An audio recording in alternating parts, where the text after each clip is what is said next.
Well, I just want to share with you guys my thoughts on the new Golf R, the Mark 8 Golf R that is. And today they did spill the news in terms of the new Golf R, and the new information just came out in the media, and that I just want to give you my take on what the Golf R is in comparison to the 8 and the Mark 7.5 that I have here behind me, all covered up, that is. So anyways guys, I start off with the external of the car. Overall, you know, I've been seeing pictures of the Golf R way back when, you know, there's a bit of snippet of its feature, but I think that this car will look a lot better in person than actually is in the photos. So anyways, I can't wait to actually see it in person, to be honest.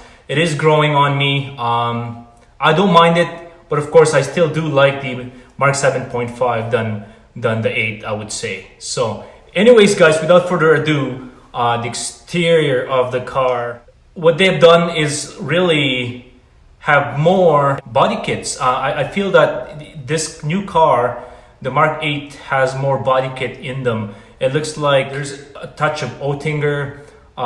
Rear and side skirts are fairly close to the Oettinger. I won't be surprised if it is actually from Oettinger there. You know, from the 7 to the 7.5 to the 8, it looks like to me that they brought more attention to the exterior of the car, because I know that from the 7 they did have the side skirts and a bit of the flare on the back there, you know, looking it more aggressive, I would say. And from the 7.5 they kind of toned that down a little bit, and gave us a little bit of that trimming on the bottom, but not as showy as the 7 would be. And now from the 8 they kind of went all out in terms of the side skirts and the body panels, and the rear diffuser in that sense. The other thing is the front itself. It's really totally redesigned, I would say, from the headlights to the front itself and the hood. Of course, the fender as well, slightly. To be honest with you, I'm not a big fan of the front of the new car. I still like the way this cars look like from the front point of view. It's a lot more futuristic, I would say, with the light and the way the light is, the shape of the light in the whole 9 yards. But I still like this 7.5 lights or front end in that manner. Noticeably, the rear end is slightly different. Per se, that the spoiler is a lot more pronounced, and it does remind me of the Club Sports GTI with that wing, nice wing, extended wing on the back. I do like it, I don't like it, and I'm not a big fan of it per se, and not to offend anybody in that sense, but it is a lot more extended, and I'm for sure having it more extended now, there's a lot of people that would really be satisfied with that, because I've heard many guys out there disliking how tiny the spoiler is for this car. So yeah, it's a good addition, I would say, and good value to the car as well. The taillight is totally redesigned in a lot of ways. To me, it looks looking more like an SUV to me from the light point of view. Almost reminds me of the Tiguan or you know, even the Audi SUVs technically. That's what I see from there. It's a lot different, and the shape looks nice in a lot of ways, but it just makes the car looks like an SUV. That's my take anyways, unless, you know, when I see this firsthand in person, maybe my perception change altogether.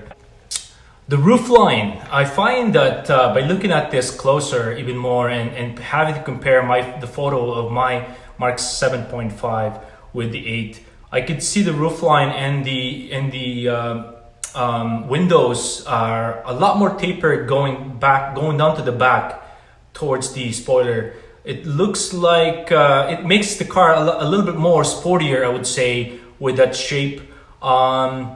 I do like that part. In fact, the whole side view of the Mark 8 Golf R looks awesome. I mean, it looks, if I could picture this thing lowered, it's gonna look really nice, I would say. Externally, overall, the Mark 8 is a lot more bubbly, I would say, a little bit more rounded from the front end point of view, and also from the sides, it looks a little bit more, rounder and more bubbly. That's my take to it, and it is a good thing. It's a good thing, yeah. From the interior point of view, I believe they did a great job on the inside. The buttons, I would say that though we're lacking the shift knob and the whole 9 yards in the process, unless you buy the standard version of it, I find that they have incorporated those buttons towards the steering wheels a lot more. It looks like the steering wheels has a lot more functionalities and buttons in it, and basically, it is a catch-22 thing. It is more functional, and you could actually change your drive modes via the steering wheels versus you trying to press the button down here. That gives a focus more on the driving of the driver. But at the same time, it could be the other side of it, where it's too complicated and there's too many buttons and cumbersome, and makes the driving experience a lot more complicated. In terms of the seat itself, my take to the seats, though I'm not a big fan of the R badge, the new R badge, the seat itself is awesome, I would say. It looks to me like they have they brought back the R32 seats, which the style of just one piece. It's not adjustable type deal. Of course, it's a lot more futuristic than what the R32 seats were, but yeah, I think that's a good addition to the car. One other thing, the actual door seals and the door lightings now extends all the way to the back. I truly hope that the seal on the back as well, the door seal, has the lighting, the blue lighting, and at the same time the footwell doesn't even have lights on the passenger side, the rear passenger sides. I hope that they put that footwell as well in the process. And in terms of the infotainment and the actual dash of the Mark 8, I think they did a really great job having to have that flowing display across, and it's in one level, which is really nice. It truly reminds me of Audi cars. Much like let's say the Q8, the Q7, the vehicles out there where, or even the Jetta actually has that same kind of infotainment system where it's in one level. I think it's a new good upgrade in that sense.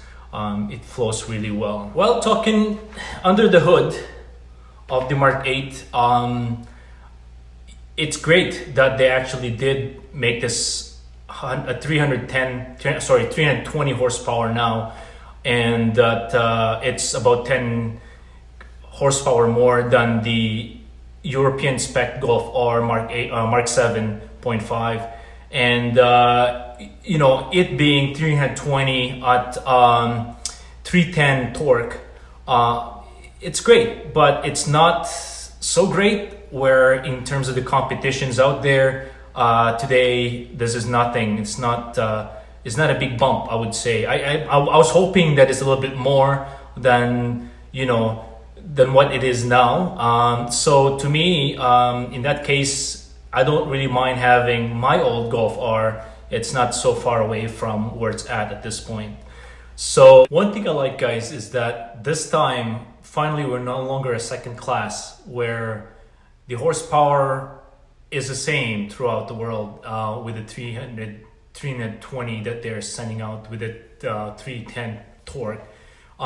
It's great because now it's no longer just the toned down version of the Golf R per se that we have on the Mark 7 or the Mark 7.5. So yeah, I'm also glad that they did carry the manual transmission on the Golf R in this generation. I was actually hearing at one point that there's no more manual transmission. In this case, it's going to be all DSG only, and it looks like it is going to be all uh, both supported in that sense.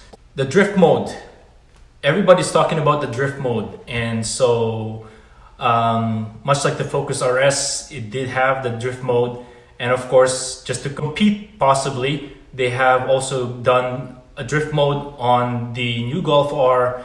I'm not sure how well this is in terms of the torque vectoring capability. I believe it's going to be great to have to be able to push a little bit more to the back, having to put 50% in the back, which is always great. And of course, you know, having to make it feel more like a four-wheel drive system would be awesome, actually. I truly don't mind that as well, but I don't think it'll be a true, you know, a drift kind of all real rear-wheel drive capability in that sense. But hey, you know what? That's how it's basically is, and that hopefully we can even get the performance pack here in North America, where we can get the Evergreen, the green mode, the green hell mode they call it. So hopefully we can get that, and maybe it does improve the lap time for the Mark 8 and this Golf Rs. So yeah, it's, you know, we take what we take. Well, anyways, guys, from my take, do I sell this car and actually buy the 8 when it comes? Really, I don't know, guys. I do like and love this car. Definitely, I'm keeping this Mark 7.5, and yeah, we'll see how it goes. The Mark 8 is also nice. I'm still trying to learn to love the way it looks at this point, but slowly but surely, hopefully that everybody will, first of all, enjoy this video, and that my input is helpful in a lot of ways. This is just my take to the new R, and that no offense at all to anybody that owns one or basically wanting to have one. I think it's going to be great. It's going to be a better probably track car than what the Mark 7 or the Mark 7.5 will be. But anyways, guys, you can do many things with your car. You could pretty much go to the yin yang if you want to, and that there's many mods you can do to make the car the way you want it. And that's the beauty of being a car guy, is to be able to tune it, change it if you want, basically, if money is not a problem. So anyways, guys, stay tuned. Again, thank you so much for your support, for your feedback, and a lot of things that I put out there. As always, I'll check back to you in a bit.